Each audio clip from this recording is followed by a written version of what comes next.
Hello, welcome to Quackalope. Thank you for being here. Now that Oros is hitting retail shelves, which means you can pick up your own copy and play it at home, we wanted to go ahead and give you a few rules that we found along the course of play that, well, are nuanced, that are more specific. Things that you need to make sure you remember so you can play as accurately as possible. Correct. Wes Todd, do you want to give a quick overview of what Oros is and then swing into some of these rules? Yeah, absolutely. So you are demigods and you're looking to try and create mountains so that your worshippers can create monoliths, shrines, and temples to worship you at those locations. That also helps you gain knowledge, and knowledge are the points at the end of the game that you will use to hopefully win and beat everybody else.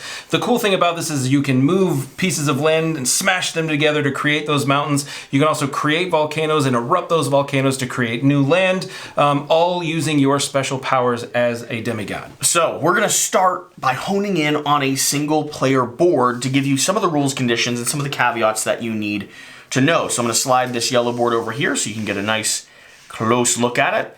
And let's start talking about nuances on this board. So first and foremost is going to be the way that you actually start taking your actions along the bottom side. There's going to be two things you need to make sure you remember, because these are going to be the actions that you can take, right? You have shift, move, erupt, send, journey, and build. Now remember, the send and return action is actually called the study action. Yes. It combines both the principles of sending and returning, but for all nuance in the rulebook, it is the study action. Yes. Now, along with that, if you happen to have unlocked enough of your people that you have filled up every single location, and it must be every location. Everyone, including the build location. You are then going to be forced to take, but it's actually kind of a bonus, one of your workers and move them up into a study location, either in the study spot or onto the main board. That's only thing going to free up a spot is you can't take the one that's in your send and receive location. So that's going to free up a spot, allowing you to continue play, but like Wes said, you can't do that because that would allow you to do a chain of events that causes you to send them there and then call them back and then send them there and then call them back. Break the game over. Emotionally, it's very manipulative and not good for your disciples. Your disciples would be bad for them. Believe in that. Now, another cool thing, let's say you have a very crowded board here, you're actually able to start manipulating back and forth on actions. So I could go take Journey here, and then immediately use the same meeple to go take the Study action again. So you can double up. Your 1 and 3 action could be the same action if you've been purposeful about opening up that spot. Doesn't happen too often, so we wanted to make sure we mentioned it. Now, Wes, there's a few nuances when it comes to the actual graphics up here and what abilities open up for you to do. You want to talk about those? Absolutely. So one of the things when you're moving up the shift location, which allows you to shift the different tiles throughout the board, this gives you 1 movement, 2 movements, 3 movements. Then you eventually unlock the mountain shift, and it's not an very individual clear. action on its own. Correct. You can actually start shifting mountains within your movement action. So you can shift up to 3 spaces, but still be able to move mountains, which is very important for people to understand. The next thing is when you ascend all the way up to the track and you're at the very, very top, the most important thing is whenever you take this action here at the bottom, you will then get to move up the ascension track through the temple 1 time. This can be really critical, especially when you're trying to hop, skip, and jump over people, because when you're on this ascension track, if someone is in your space that you would land on, you do bump up 1 space ahead of them. Now, there's a similar icon over here with the wisdom. That is going to denote whenever you actually do one of these, you build one of these, you'll gain an additional wisdom from that building. So these work differently. One is the building of it, the action that you're taking, and one of them is the use of spending that action or placing a meeple there.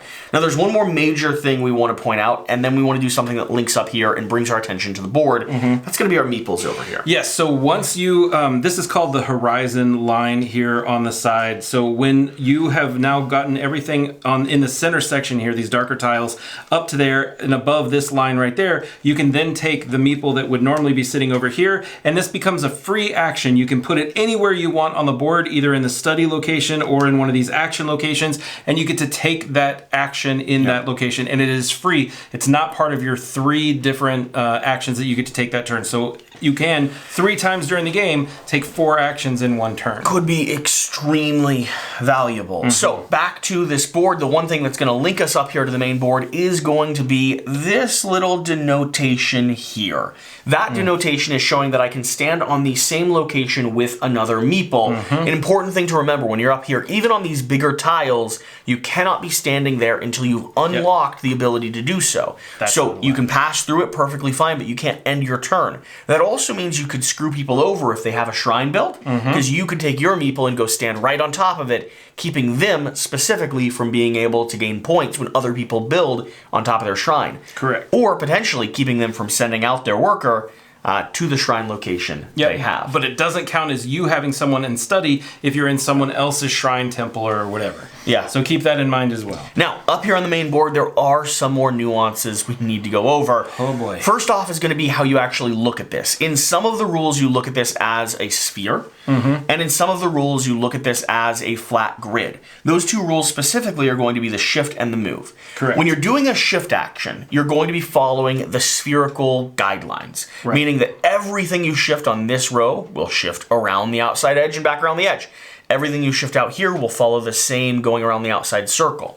That's pretty straightforward. That makes sense. Totally sense. When you do a move action, however, you're going to be applying it like you're looking at a map, a flat piece of surface. So for instance, if I wanted to move this group of 3, because these 3 are all adjacent to each other, I'll shift this one over by 1. And then this comes down by 1. Because it's all moving to the left. And they're no longer adjacent. Yeah. Which is hard to wrap your brain around. It does some weird stuff. It is important for gameplay because you can actually change the map up quite a bit. You can get yourself to very convenient positions, or let's say you were in this area and you wanted something to move in that direction. It allows you to shift up some of the tiles in a very convenient way. But if you're not aware of that or you're not paying attention to it, it could be something that you might overlook. What else do we have on this main map that we want to go over here? That's a great question. I know we talked about these earlier, and for some reason I probably have forgotten that last one that we wanted to talk about. I mean, I don't know if there was a last one. A few of the other nuances that I'll point out. First off, you have your hot spots. Make sure you remember to summon out volcanoes on top of those. And volcanoes cannot create a mountain, even if you've got, if it makes a level 4, it never goes to a level 5, quote unquote, which would be the mountain. And then second off is going to be the fact that there are going to be, in the small map here, 5 locations that are completely blank. These are important when it comes to how you're playing against the AI. A lot of them are going to be triggering actions based off of the A, B, C, D locations. And if you're in a blank space or in a higher numbered space, you're less likely to be hit or conflicted with some of those actions. Yeah, because the AI always operates from the lowest numbered space. And everything is 1, 2, 3, 4, 5, 6, 7, 8, 9. So get to the middle and stay there. And when you can start manipulating mountains, shove some of them into corners where the AI won't be able to build on top of them. That can be very, very valuable, very, very important to taking down some of those scores. Now, talking about the AI specifically, we did have a few things we wanted to go over with them.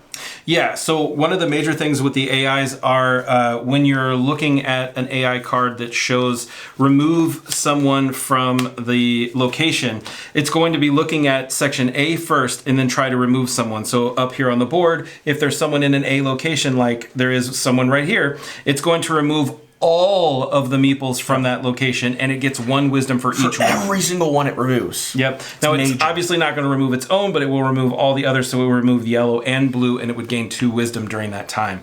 And the thing about the how it gains the wisdom, which I think is also a little different, is in the draw pile, which is on the left-hand side. This is if it gains 1 wisdom. If it gains 2, it gets both of these. If it gains 3, it gains all 3 of these. And these correspond to the locations at the top of their track.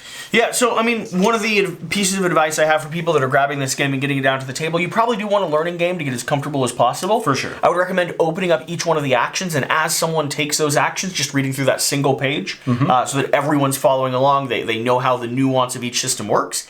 And then you can swing into this and you can dig in. Do you have any strategy guides, any tips or tricks for people that are starting to play this? Don't play against the red AI. It's really hard. No, I think the major thing that you're going to want to do is, as quickly as possible, try to gain these ascend actions so that you can shut the game down fast, because the ability to get up here and take these points is very, very good. You're going to get a lot of points. The other thing is, if you're building a whole bunch of a certain type of either the monolith, the temple, or the shrine, just make sure that you're upping the point value on those. It's almost essential to go for one type of building, either the top, middle, or bottom level, and make sure that score track gets up to 7. That is a big part of your potential scoring. One of the big strategy guides that I have when playing against human players or AI characters is analyze what is not only going to benefit yourself and potentially other people, but also what might screw them over a little bit, right? Definitely. Moving mountains to blank zones or shifting people out of the way. Don't be kind in this game. No. There are a lot of opportunities to stand on someone else's shrine, to move them just far enough that they won't be able to complete their action, and a lot of ways that you can actually prevent the AI from having a effective turn. Now, you can always predict that, but you do need to go out of your way to try to kick them in the shins, because they will do the exact same thing to you. Upgrading your shift to the point where you're able to move mountains is gigantic in this game, because eventually so many mountains start forming throughout that it gets bogged up and lots of shift gets knocked out. My first action is usually to get my additional meeple, and then immediately after that I usually race up there to try to get the ability to maneuver mountains, because then I can start actually, instead of moving myself, I can actually just start bringing mountains to where I need them to be, or where I need them to go. For sure. So that's some of our thoughts. Those are some of the rules that we wanted to make sure you, the audience, had on hand, easy and accessible to take a look at. Let us know what other questions you might have, or what other rules you might be looking at or looking for.